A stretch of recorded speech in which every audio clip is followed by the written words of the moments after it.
In a quiet village nestled between the rolling hills, an old baker's hands trembled as he mixed the dough, the scent of ginger and cinnamon filling the dimly lit kitchen.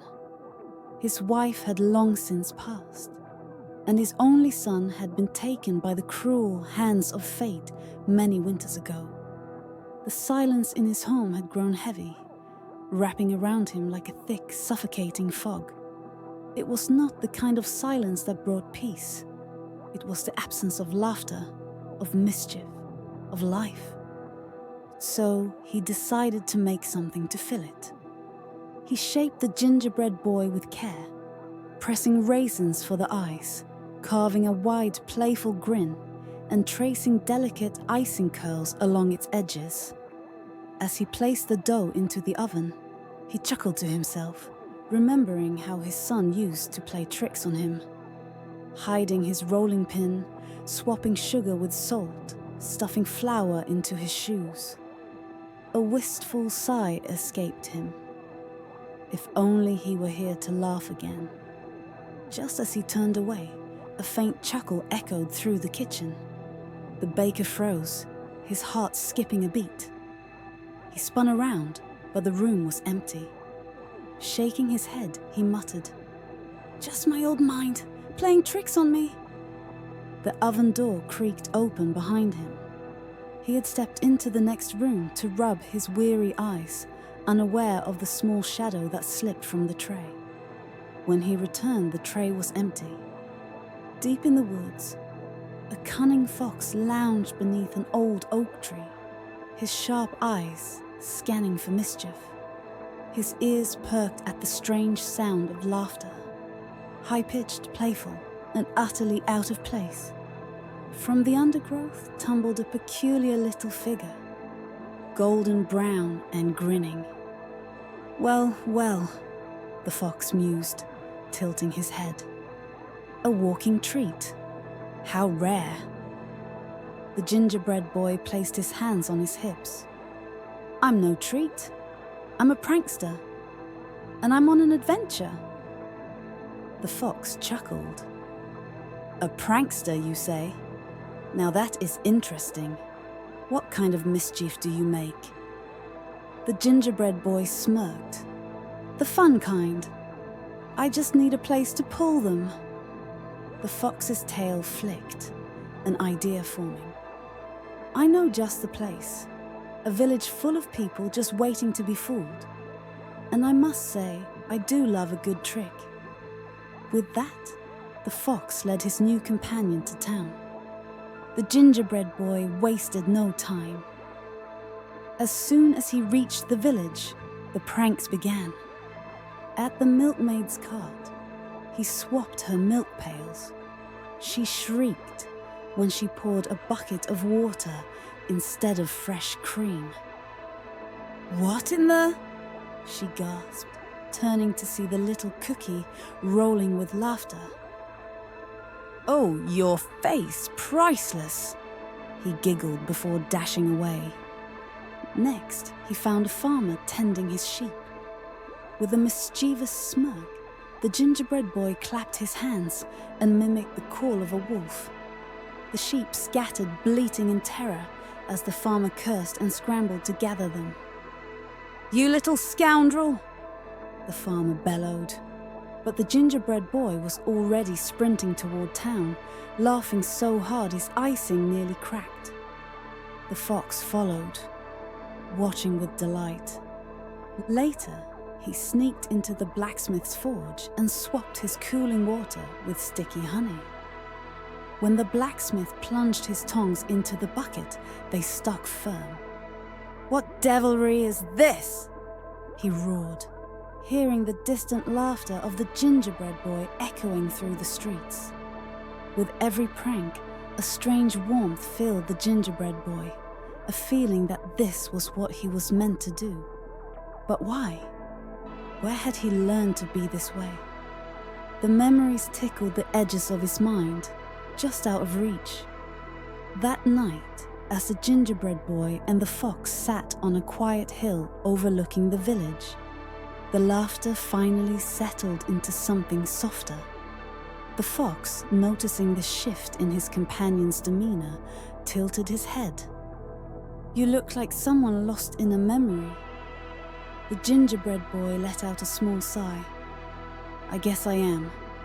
He paused, then smiled faintly. "My father, he loved a good prank, you know. Not just the ones I pulled, but the ones he and my mother played too. We were always making each other laugh." The fox's ears perked. "Oh? Tell me." The gingerbread boy leaned back, staring up at the night sky as the memories washed over him. "One time, when I was little, my mother filled my father's boots with mashed potatoes. He was in such a rush to get to the bakery. He didn't notice until he slid his feet in. The way he yelped. I thought he was going to jump right out of them. We laughed so hard I fell over." The fox chuckled. "Sounds like quite the household." "Oh, it was." The gingerbread boy's voice grew softer. "I used to hide little surprises in the bakery for him too. Switched his sugar for salt more times than I can count. Once, I stacked all the baking tins to fall like dominoes the moment he opened the cupboard. He pretended to scold me, but I always saw the smile he tried to hide." The fox's eyes glimmered in the moonlight. "He loved you." "Yes." The gingerbread boy's icing curled in something like a wistful grin. "And I loved him. I didn't realize until now how much I missed it. How much I missed us. I was happy back then. And for the first time in a long time, I feel happy again." The fox said nothing, simply letting the weight of those words settle between them. After a moment, he flicked his tail. "Then perhaps it's time to go home." The gingerbread boy hesitated, then nodded. "Yes, I think it is." "Take me home," he said. "And maybe you can be my pet when we get there." The fox chuckled, his eyes glinting. "Oh, I'd like that." As they neared the bakery, a new idea struck the gingerbread boy. "Wait," he said, giggling. "Let's play one last prank. I'll lay on a baking sheet, and my father will think I'm just an ordinary cookie. He'll panic when I suddenly sit up and shout, 'Boo!'" The fox grinned. "A perfect trick." The gingerbread boy climbed onto a baking sheet and lay face down, stifling his laughter. The fox knocked on the bakery door and gestured toward the tray. The baker opened the door, his eyes widening. A fresh gingerbread," he murmured. "But His voice caught, an old, aching sorrow stirring in his chest. Curious, he picked up the cookie and turned it over. At that moment, the gingerbread boy tried to sit up, but his icing had stuck to the tray. His mouth wouldn't open, his limbs wouldn't move. His giggles turned to muffled panic. The baker, lost in nostalgia, lifted the cookie to his lips. "Something about this feels so familiar," he whispered. Then he took a bite.